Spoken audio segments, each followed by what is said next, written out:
حضرت مصعب ابن عمیر بڑے مالدار تھے اور بڑے مہنگے جوڑے پہنتے تھے، پھر اللہ نے کرم کیا اور حضور کی غلامی میں آ گئے۔ میں حضرت مصعب ابن عمیر کو پڑھ کے نا تک جملہ میں نے نیچے لکھا ہے، میں نے کہا اس کا مطلب ہے کہ سوٹوں میں، کوٹھیوں میں، گاڑیوں میں سکون نہیں، سکون تب بھی ہے جب ضمیر مطمئن ہو جائے۔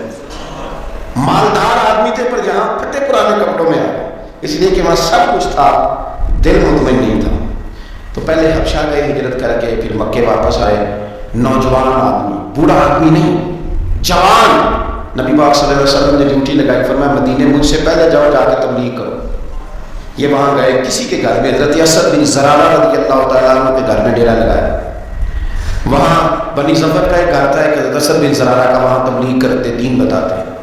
جوان آدمی اور امیر آدمی، منت کرنے کی کیا ضرورت ہے؟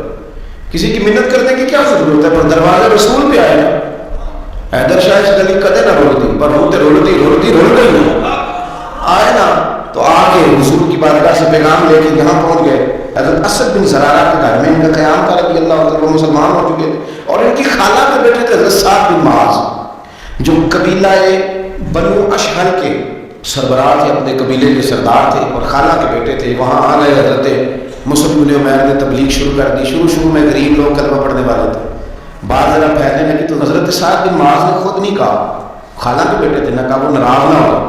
حضرت سید ابن حدیر کو بلا کے کہنے لگے یار تو جا، میرا وہ خالہ کا بیٹا ہے، میں تو بات کروں گا تو وہ ناراض ہو جائے گا، جا سمجھا دو، ہمارے سادہ لوگوں کو کہہ رہے ہیں کہ تمہارے باپ دادا بھی گمراہ تھے، وہ تو پوچھتے تھے واپس آؤ، تو وہ تو ایک نئی دلانے جا کے۔ اب وہ بھی سردار بندے تھے۔ تو دوسرا یہ کہ اگر کوئی کسی کو اشتہار دلا کے بھیجے، وہ کسی کو کہہ کے بھیجے کہ جا کے کمال کر دے، تو ہی ہے جو اٹھا سکے۔ تو آپ کو پتہ ہے چودھری صاحب کو تو 3 دفعہ چودھری صحیح کر کے کہہ دیں تو کام ویسے ہی اللہ ماشاء اللہ اوپر چلا جاتا ہے۔ چودھری صاحب کہتے ہیں میں چودھری بن کے نکالا ہے، وہ ہی نہیں سکتا۔ شیخ صاحب کو 2-4 دفعہ جانتے کہنا ہے آپ شیخ صاحب ہے، تو معاملہ جو ہے وہ اوپر چلا جاتا ہے کہ جوان بچے ہیں، اس کو آپ کہتے ہیں کہ اتنا تو جوان ہے، فلانا تو بات کر گئے، وہ پہلے بیچارہ چاہے بھول بھی گیا ہو، وہ چلا جاتا ہے گھر سے بندوق لے۔ انہوں نے کہا تو ہی اٹھا سکتا ہے، پورا ان کو تیار کر کے بھیجا، تو وہ ڈنڈا لے کے آئے اور سخت بات کی آپ کے حضرت مصعب بن عمیر کے ساتھ ہے نا کہ یہ بھی بڑی امیر ماں کے بیٹے، اور بڑے عجیب جملے کہے کہ کوئی کام نہیں ملا تو یہ شروع کر لیا تم لوگوں نے، بڑی باتیں کی، پورا غصہ لے گیا نا۔ یہ بھی ایک لہجہ تھا، جواب میں مصعب بن عمیر کا بھی لہجہ تھا، اور باتیں کرتے رہے تو یہ ہنستے رہے، تو یار سے رستے کا مسافر ہی نہیں، یہ تو ان کو پوچھنا جو مسافر ہے، کہنا ہے تو تر شروع ہو کے گالی ہزار دے، یہ وہ نشہ ہی نہیں جو کوئی ترشی اتار دے، تو کار کو تو نے بات کرنی وہ کرتے رہے۔ جب غصہ ٹھنڈا ہو گیا، سارا کچھ کہہ چکے، تو مصعب بن عمیر کہنے لگے آپ نے ڈانٹا ہے، ہم تو تیار بیٹھے جانے کے لیے، گئے بس 2-3 باتیں ہماری بھی سن لیں گے۔ انہوں نے کہا سنائیے، 2-3 آیتیں پڑھی قرآن پاک، تھوڑا سا حضور کی سیرت نور کو چھیڑا، تو وہ ڈنڈا انہوں نے پھینک دیا، فرمانے لگے اس دین میں داخل ہونا ہو تو طریقہ کیا ہے؟ تو حضرت مصعب بن عمیر کہنے لگے آپ غسل کریں، کپڑے بدلے، آئے میں کلمہ پڑھاتا ہوں۔ انہوں نے غسل کیا، کپڑے بدلے، کلمہ پڑھا، اب واپس گئے تو ان کو پتا تھا میں نے جانا ہے، تو 7 دن بعد میں رزلٹ پوچھنا ہے۔ کہتے ہیں اس نے مجھے بھیجا تھا تو میں نے بھی اسے بھیجا۔ کہتے ہیں میں نے جا کے کہا اس قبیلے کا قبیلہ بنی حارثہ کے ساتھ مقابلہ چل رہا تھا، کہتے ہیں میں نے بھی اسی طرح کی سٹوری سنائی جا رہی۔ حالانکہ حضرت سعد بن معاذ کہتے ہیں جب یہ آ رہے تھے نا واپس، میں سمجھ رہا تھا بندہ وہ نہیں جو میں نے بھیجا تھا، اس میں کوئی انقلاب آ گیا، تبدیلی آ گئی۔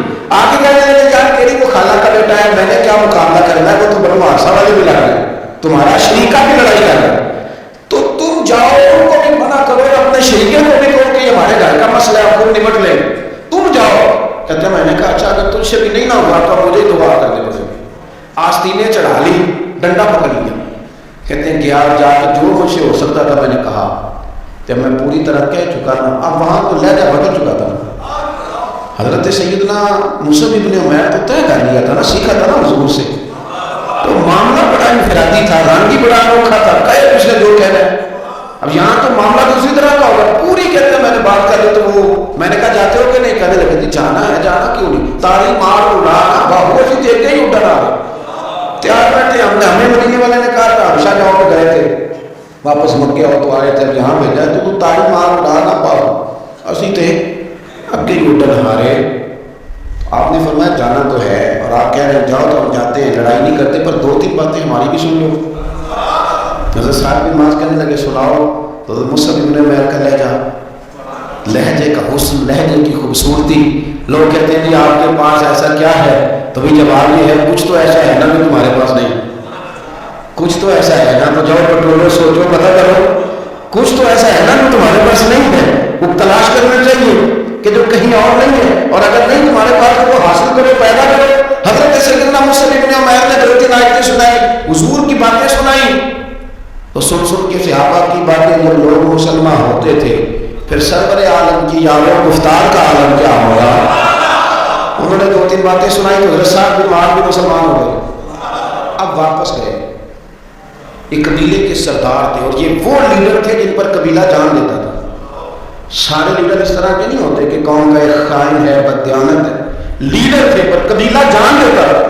جا کے کھڑے ہوئے قبیلے والوں کے پاس، کہنے لگے میرے بارے میں تمہارا کیا خیال ہے؟ انہوں نے کہا سردار کو پوچھنے والی بات ہے، یہ تو ہماری کو نیکی ہے کہ آپ جیسا سردار ملا ہے.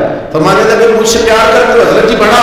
فرمایا مجھ پر تمہارے ساتھ آج کے بعد کلام حرام ہے. کہا کیوں؟ کہنے لگے تو پھر کلام نہیں کروں گا جتنی دیر تم مدینے والے رسول کا کلمہ پڑھ کے مسلمان ہو.